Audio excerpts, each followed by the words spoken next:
HighVibe Conversations.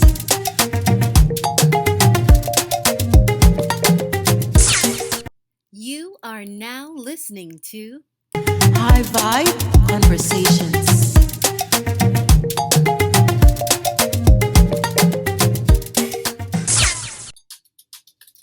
Hello, my name is Tawana Chamberlain, and I am your host for this new podcast called HighVibe Conversations. We just want to talk to people about what they are doing to stay motivated, positive, to remain hopeful and inspired during this time of quarantine. So this will just be a mixer, if you will, a virtual mixer, and I'll have some of my friends who are professionals and thought leaders in their industry. People who like to stay close to the light in terms of positivity and to bring joy to people, to bring hope and inspiration. We just want to keep the conversations on a high vibe, a higher frequency, and not give way to a lot of the negativity that we hear on the news or just with things going on around the globe in general. There is so much with coronavirus and COVID-19, the global pandemic, and we are finding our ways through this new normal, even as they lift and ease restrictions. So I just wanted to create a podcast, a safe space where I could bring people on, like-minded individuals, kindred spirits, to talk about how to remain hopeful and positive and optimistic while still being productive at this time of quarantine and isolation. So I hope you'll enjoy today's episode. It's a little different than the ones I typically do because today we'll be watching a video about reinventing yourself. Because right now, as we pivot and as we create and develop new business models, new strategies, new ways of doing things, it's important to know how to reinvent yourself. So we'll talk about that and we'll learn about that a little bit more after we watch this wonderful TEDx video. So keep it locked right here to High Vibe Conversations. We'll be right back. High Vibe Conversations.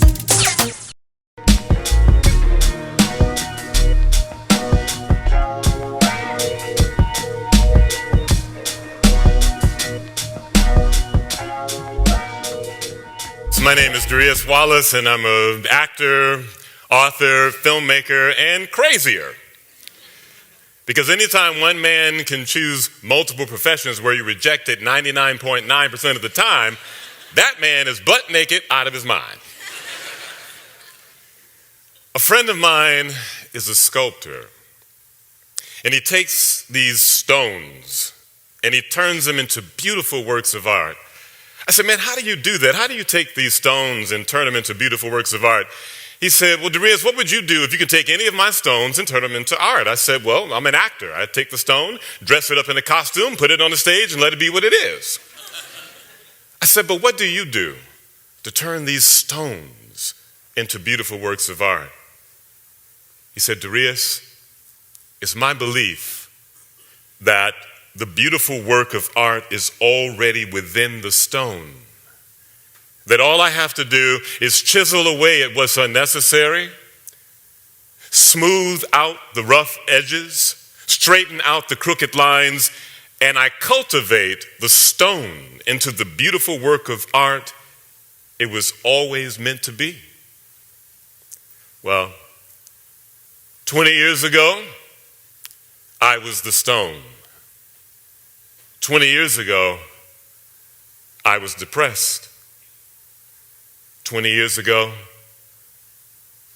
I lost my will to live. It all happened when I was driving down the street in Los Angeles, California, called Warring Street. But I thought the street sign said Warning Street, and boom, I was on the flat. Now, this is before the age when everybody had cell phones, so I got help to push the car to the garage. And I got on the payphone, and I called my mother because I really needed help. Now, even though I was a struggling actor who couldn't afford to get his tire fixed, the very next day I was going to be meeting with one of the top casting directors in LA. And when I told my mother this, she said, Darius, I'm excited for you. I'm proud of you. Now I can rest.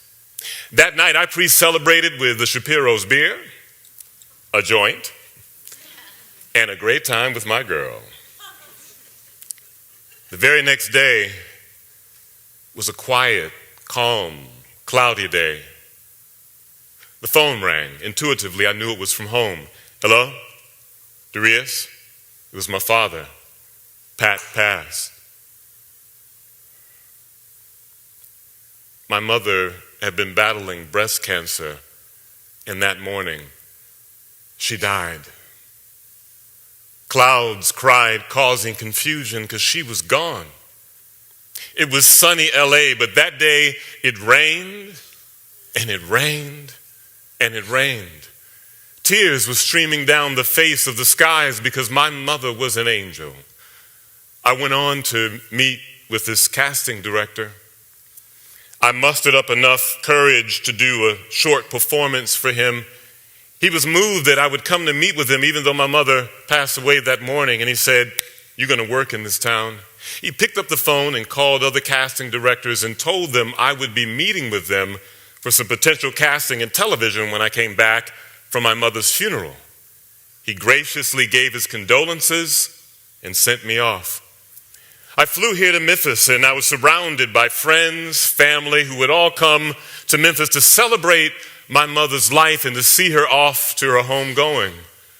I flew back to LA, but I was no longer the me I knew. I was a weaker me, a broken me who grew sadder and lonelier by the day. I did not work in LA like the casting director said I would because I would not get out of bed. And when I did, it seemed like the whole world turned upside down. I lost everything. I lost my apartment, lost my car, lost my girl. I lost my esteem. But a beacon of light called from LA in the form of a theater festival, and I took a bus straight across the country to a beautiful brownstone in Brooklyn where I was surrounded by great actors, great directors, great writers, and also a great amount of drugs, and I participated. And one day, after drinking some whiskey, snorting some coke, smoking some weed mixed with heroin, I found myself in humiliation on the toilet. And as I was sitting there, I would go in and out of consciousness, and I remember various people passing me by almost as if I wasn't even there. I could have died for all they cared. Not only did I lose my esteem, but in that moment, I lost my dignity. I lost my will to live. I was the stone. And I did to myself what I said I would do to a stone. I dressed myself up. I decided one day that I would give up acting and I would be homeless. I actually found myself in the streets of Brooklyn pushing a cart to pick up cans, to get cash, not the $600 a week I was hoping for, but $20 a week. And I remember sitting on a bench in Fort Greene, Brooklyn, and across the way I could see Spike Lee's 40 Acres and a Mule.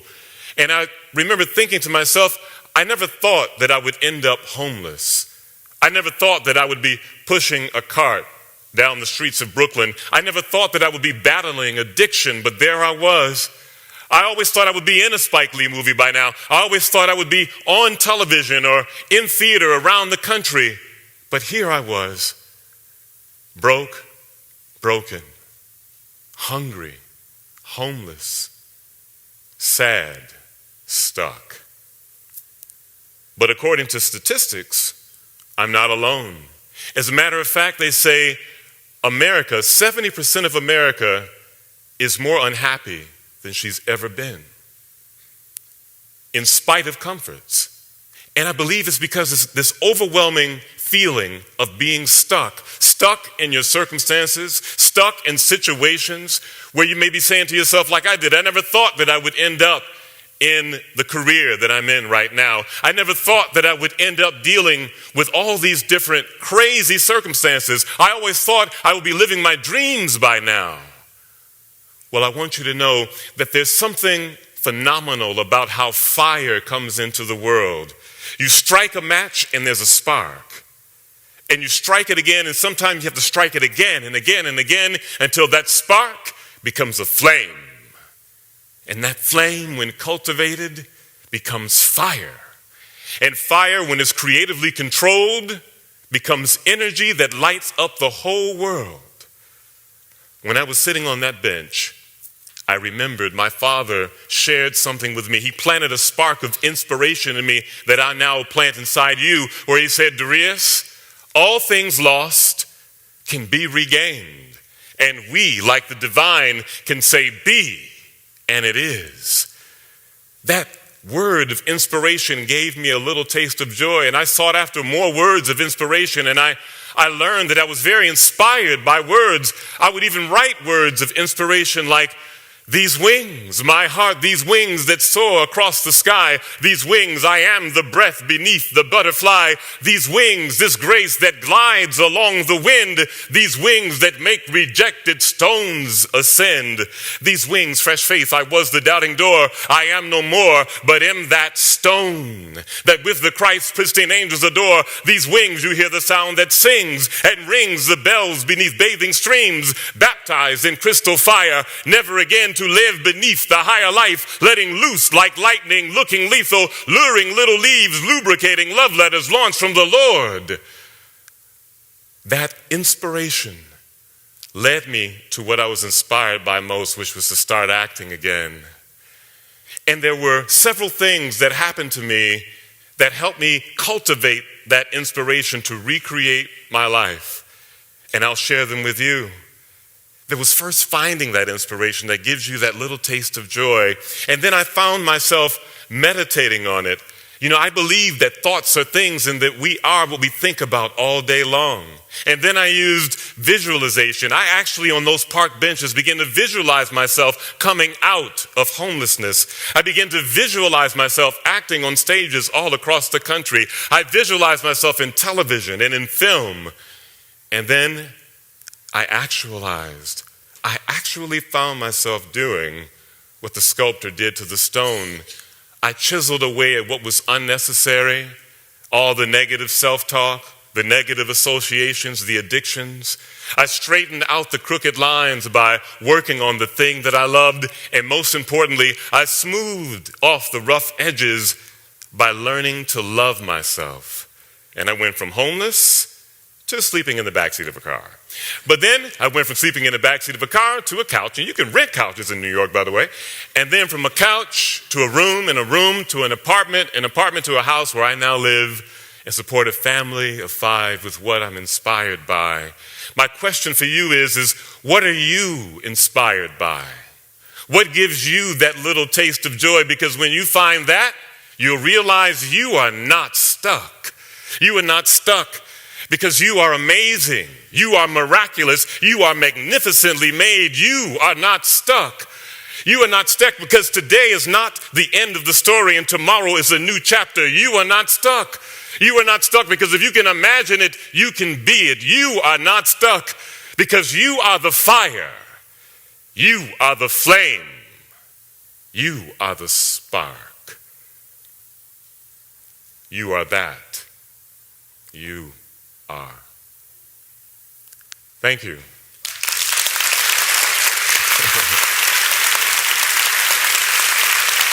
Thank you.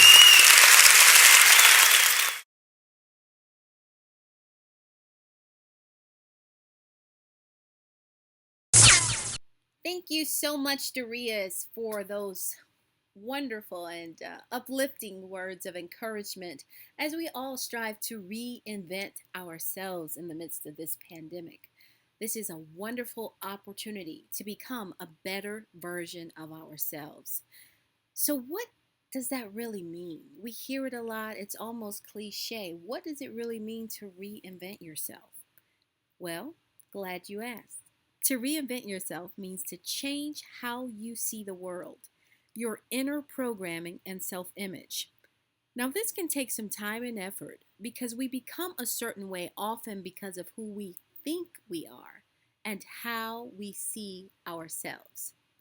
So, to reinvent yourself will actually require a paradigm shift, that you see things from a different perspective, that you see yourself from a renewed vantage point, and that you also become courageous enough to change and modify your behavior and your daily habits, and to be bold enough to switch things up.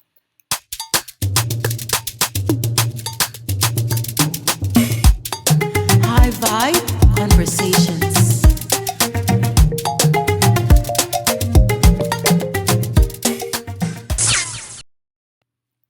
Thank you for tuning in to another episode of High Vibe Conversations, the podcast that strives to spread peace and positivity in the midst of this pandemic.